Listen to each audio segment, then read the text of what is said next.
Baik, bismillahirrahmanirrahim. Assalamualaikum warahmatullahi wabarakatuh. Kita berjumpa lagi pada sesi mata kuliah elektronika digital. Pada materi kali ini akan saya lanjutkan, yaitu materi tentang tabel kebenaran ya. Jadi kita perhatikan di slide berikut yang ada di layar ya. Artinya bagian ini nanti akan saya jelaskan bagaimana tentang tabel kebenaran, atau dalam istilah bahasa Inggrisnya adalah truth table. Ya. Tabel kebenaran itu adalah apa? Yaitu suatu tabel yang digunakan untuk menunjukkan pengaruh pemberian input terhadap keadaan outputnya pada suatu rangkaian logika. Jadi tabel kebenaran dan rangkaian logika itu dua-duanya adalah penting. Karena nanti tabel kebenaran adalah menyajikan bagaimana inputnya, prosesnya, dan outputnya pada sebuah rangkaian logika. Jadi tabel kebenaran itu sesungguhnya merupakan menunjukkan karakteristik dari sebuah rangkaian logika. Jadi sehingga nanti pengetahuan tentang teknik penyusunan maupun referensinya atau interpretasinya terhadap tabel itu bisa sangat perlu untuk rujukan bagi Anda atau mahasiswa, adik-adik mahasiswa yang ingin merancang dan menganalisis rangkaian logika dengan mudah dan benar. Nah, di tabel kebenaran itu kita menunjukkan nantinya akan menunjukkan pengaruh pemberian level logika ya pada sebuah input. Sebuah input rangkaian logika nanti terhadap keadaan level logika outputnya. Jadi kalau sesuai tabelnya, kita perhatikan di situ ada input sebagai notasinya adalah A ya, dan outputnya adalah sebagai huruf Y. Nah, di dalam tabel tersebut tidak ditampilkan seluruh input yang mungkin. Jadi yang ditampilkan hanya input dan output yang akan menjadi sebuah keadaan sistem rangkaiannya. Jadi artinya melalui tabel itu nanti kita bisa mengekstrak atau mengetahui karakteristik dari sebuah rangkaian logika. Jadi maka dari itu tabel kebenaran itu nanti bisa menunjukkan karakteristiknya dari sebuah rangkaian logika. Karena apa? Kita bisa membandingkan kondisi input dan output. Jadi di dalam tabel kebenaran itu nanti harus memuat seluruh ya, tidak boleh ada yang tidak masuk, seluruh kemungkinan keadaan input yang ada. Jadi bagaimana menentukannya? Yaitu jumlah seluruh kemungkinan keadaan input itu nanti tergantung pada jumlah variabel input atau jumlah saluran input dari sebuah rangkaian logika. Dan nanti rumusnya bagaimana? Ya rumusnya nanti mengikuti persamaan yang akan digunakan, yaitu menggunakan rumusnya adalah jumlah kemungkinan inputnya adalah menggunakan kemungkinan input adalah 2 pangkat N. Perhatikan di sini artinya N itu apa? N itu merupakan jumlah variabel atau jumlah saluran input ya, ingat input rangkaian. Nah, seperti contohnya di gambar contoh itu ya. Jadi perhatikan di sini saya bawakan. Misalkan di diagram blok atas itu ya ada input A dan masuk ke dalam proses rangkaian logika output Y. Perhatikan di gambar di situ kita lihat bahwa ada input rangkaian logika itu hanya memiliki satu input, yaitu A. Jadi dalam hal ini bisa dikatakan bahwa rangkaian logika tersebut memiliki satu variabel input. Ya, oleh karena inputnya hanya satu saja, berarti kan nilai N-nya sama dengan 1, ya kan? Maka jumlah seluruh kemungkinan inputnya adalah jadi berapa? 2 pangkat 1, yaitu sama dengan 2. Kalau dalam hal kasus seperti ini ya, di gambar ini. Oke, jadi kalau di tabel kebenaran rangkaian logika dengan satu variabel input bisa ditunjukkan pada tabel yang di bawahnya ini, ya, pada tabel di bawahnya ini. Jadi ada input A, ya, itu menunjukkan, dan output Y menunjukkan bahwa tabel kebenaran rangkaian logika dengan satu variabel input yang ditunjukkan pada tabel di bawah. Oke, saya lanjutkan. Bagaimana nanti apabila ada rangkaian logika dengan dua input? Oke, saya lanjutkan pada slide berikutnya.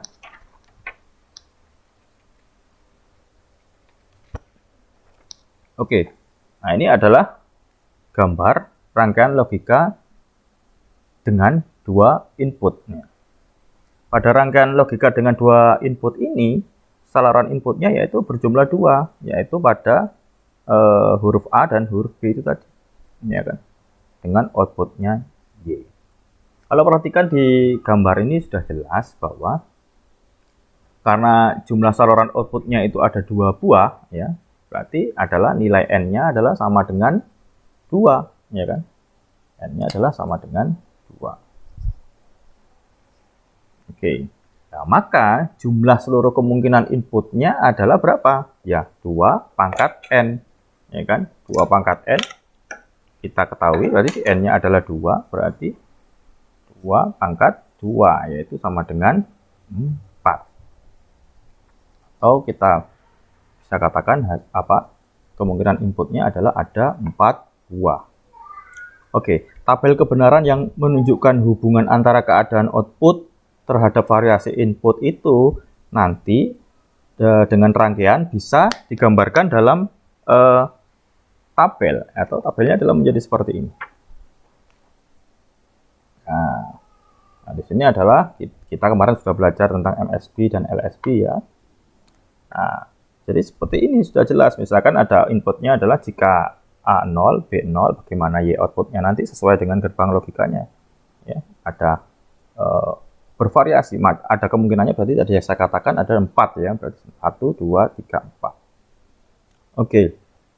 Baik, akan saya lanjutkan bagaimana nanti apabila kondisinya kita menggunakan rangkaian logika dengan 3 input. Ya kan?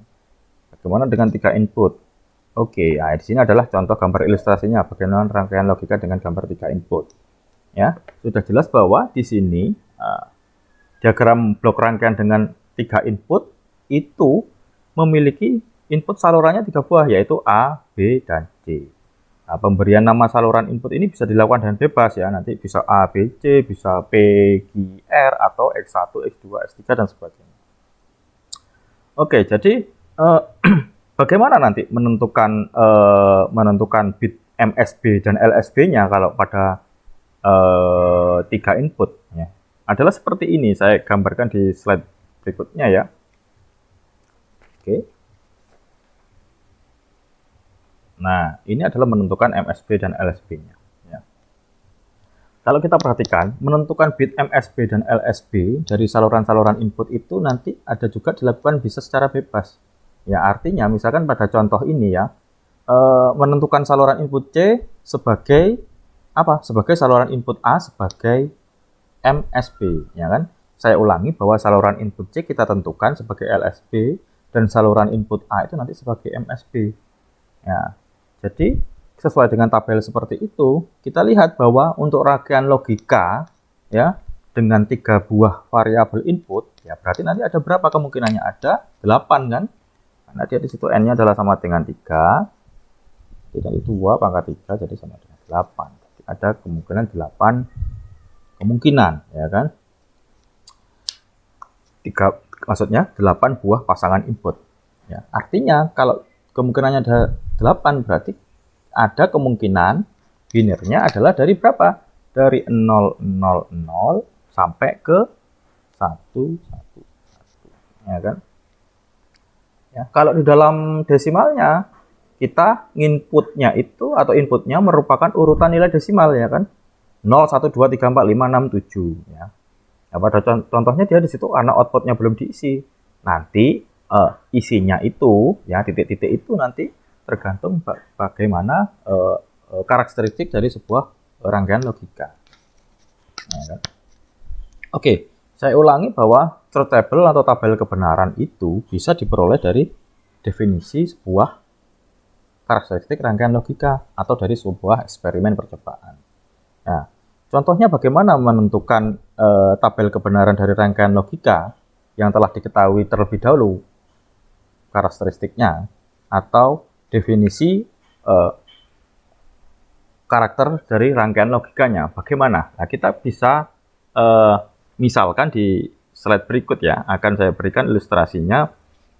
Oke. Nah, seperti ini. Nah, ini kita lihat bahwa di sini adalah menentukan bagaimana tabel kebenaran rangkaian logika dengan 3 variabel input, ya kan? Ya, misalkan ada A, B, dan C dengan sebuah outputnya Y. Yang artinya dia di situ memberikan keadaan level logika 1, ya kan? 1 pada outputnya jika jumlah bit-bit inputnya nanti dianggap sebagai inputnya genap, ya kan? Nah, anggap saja saluran A di sini adalah sebagai MSB ya.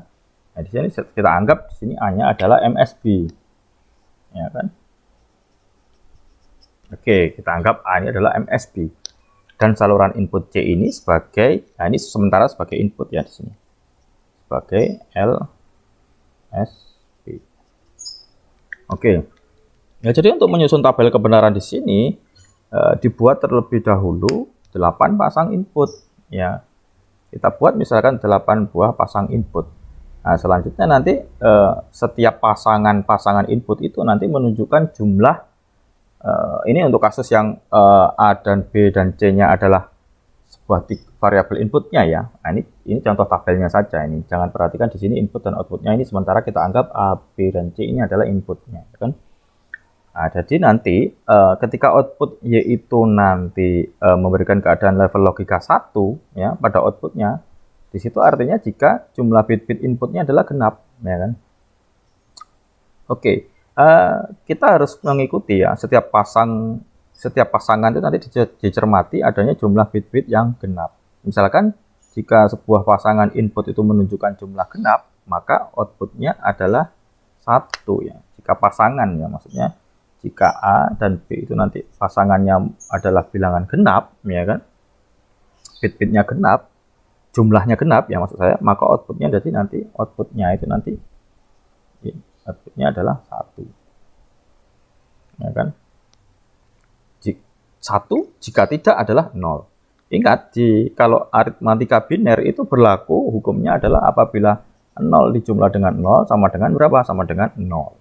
Oke, 0 tambah 1 jadi 1, dan 1 tambah 0 sama dengan 1, dan 1 tambah 1 nanti sama dengan 0. Kan? Jadi artinya 1 tambah 1 dengan 0 ini membawa atau carry. Kan? Carry. Dengan membawa carry 1. Nah, karena itu output rangkaian dari bernilai 1 itu jika jumlah inputnya genap, maka rangkaian itu nanti bisa katakan sebagai dinamakan detektor jumlah genap, ya kan? Bisa saya sebut dia di situ adalah detektor jumlah genap. Nah, tabel kebenarannya adalah seperti apa? Tabel kebenaran detektor jumlah genap ya. Tabel kebenarannya adalah seperti tabel yang ada di slide ini.